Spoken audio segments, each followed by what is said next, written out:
Yan po mga kalingap, mga kapit. Narito po kami ngayon sa bayan po ng Daet. Yan, gagaling lang po namin kay Akira. Yan, pumunta kami nila Rubilin gamit po ang motor. Tigisa kami motor nila Rubilin. Tapos si Reggie. Rubilin, ayos ka lang? Grabe, ang galing mo na talaga magmotor. Importante, basta wag makakalimot sa preno, tapos laging may helmet. Ano, Rubilin? Kumusta man na yung pagkita nyo ni Akira? Masaya ka man? Ilang buwan din na hindi mo din nakita si Akira, ano? Galing lang po namin sa hearing. At buti ng Rubilin yung hearing umusad na, ano? Yung pumasok sa bahay mo, ano? Yan, sana mapanagot yung gumawa ng pagpasok dun sa, ano, pagsira ng bintana ng bahay nyo. Lahat ng bagay na nangyari sa atin, kailangan natin ipasa sa Diyos, ano. Pangit yung yung gagawa tayo ng masama, yung ginawan tayo ng masama tapos gagawin din natin ng masama. May batas tayo na kung saan yun yung maglilitis sa mga kasalanan nilang ginawa. Importante, Rubilin, si Akira, no? Malaki na si Akira, no? Mas mataas ba yata sa'yo? Hindi man mataas pa. Ay, nahiya na kasi magpa-vlog, magpa-video. Mayayain na kasi dalaga na eh. Pero mabait din katulad ni Rubilin.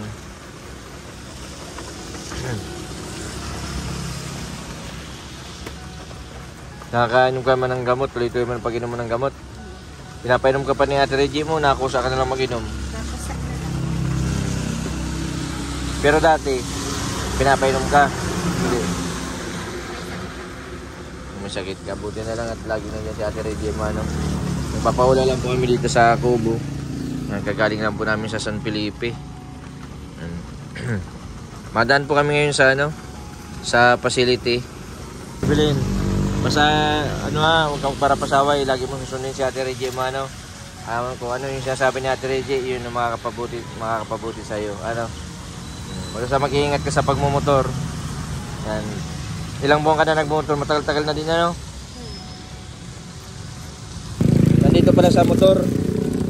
Nandito sa motor yung accessories, yung tawag dyan, jewelry. Galing sa velvet. Ano ito? Sa velvet box. Ay, anong tawag doon? Velvet box. Yan. Galing kay from Pilipina, Italia ng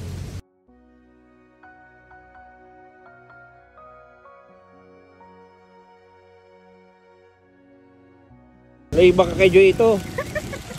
Magkamali. Ay, ito, meron man dito.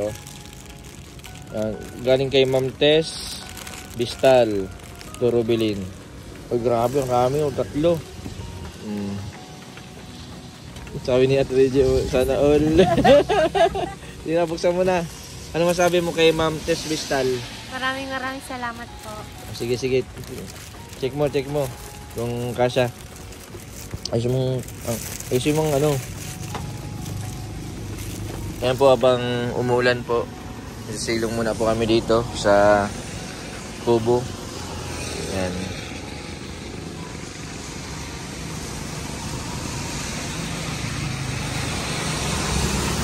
Ano yan? Grabe, ang ganda. Bracelet. Sige daw, suotin mo.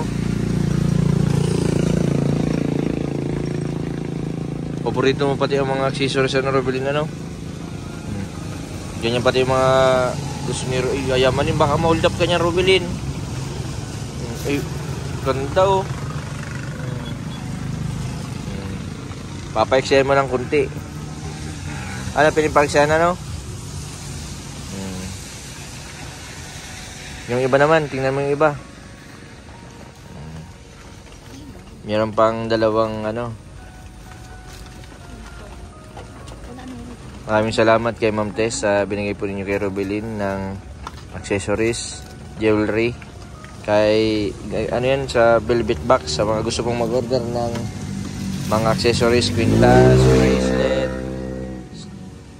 Sa message lang po kay Kalinga Prab. Yan.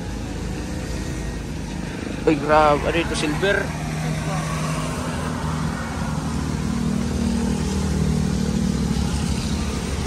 bagay na bagay yan kay Akira. Ano? Sayang din natin na ibigay kanina, no? Malit sa kamay mo. Ay, bagay din sa'yo. Parang para kay Akira. Oo, malit. Ay, sakto. Okay. Yun, kissing mo. Sakto lang. Sikip. Kaya Ate Reggie, kasi kaya Ate Reggie. Hindi rin. Yan na naman. Yan na naman pong isa. Uy!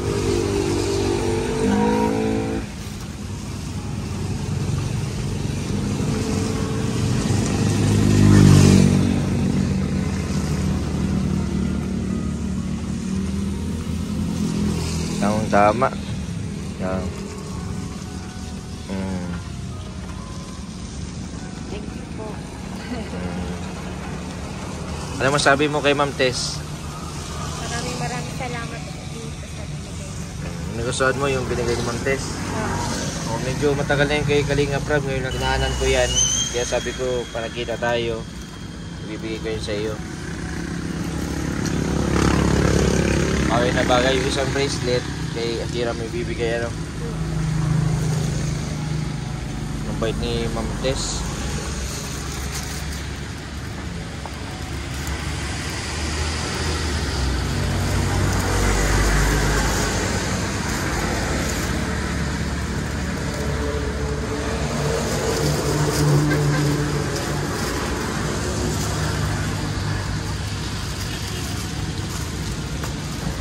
Ayos.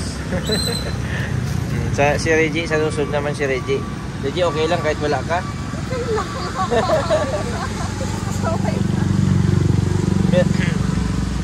Okay lang sa atin, sa amin okay lang kahit wala kaming jewelry. Marami man ditong mga basta Robelin meron, marami ditong mga bagay.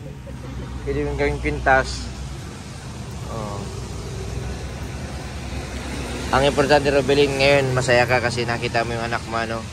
Ayaw namin na nagang-isip ka kasi alam namin na bilang isang ina, talagang lagi mo iniisip yung anak mo, ano. Huwag kang mag-alala kasi inaalagaan naman nila yung tita niya, si Akira, nasa maayos naman siya na kalagayan, kaya huwag kang magparaisip, ano. Si Akira nag-eskwela na, grade 7, yan, 13 years old na, dalagang-dalaga na si Akira. Parang kailan lang, ang gagawin mo lang Robelin, magpagaling ka, i-ready mo yung sarili mo. Kung sakali na, siyempre magka-asawa si Akira, magkaroon ng anak, maalaga mo yung anak niya, yung apo mo, ano. Basta tuloy lang yung yung pagpapagamot mo, huwag kang susuko kasi ang problema, kakibat yan ng buhay ng tao, ano. Pagka nagpatalo ka sa problema, ibig sabihin mahina ka. Basta pag may problema ka, sabi ka ng Ate Reggie, wag lang pera. Joke lang. Salamat po. Pabalik na din po kami. Madaan muna po kami sa facility. At i-check po namin yung mga ginagawa doon. Kung okay na po yung sa lutuan po ng banana chips. And maraming salamat po sa patuloy po ninyong suporta sa aking YouTube channel. Sa mga hindi po nag-skip ng ads, maraming salamat po. Sa mga hindi po nakapag-subscribe, subscribe po, Mr. Bentiboy Vlog. Maraming po salamat. God bless po sa inyo lahat.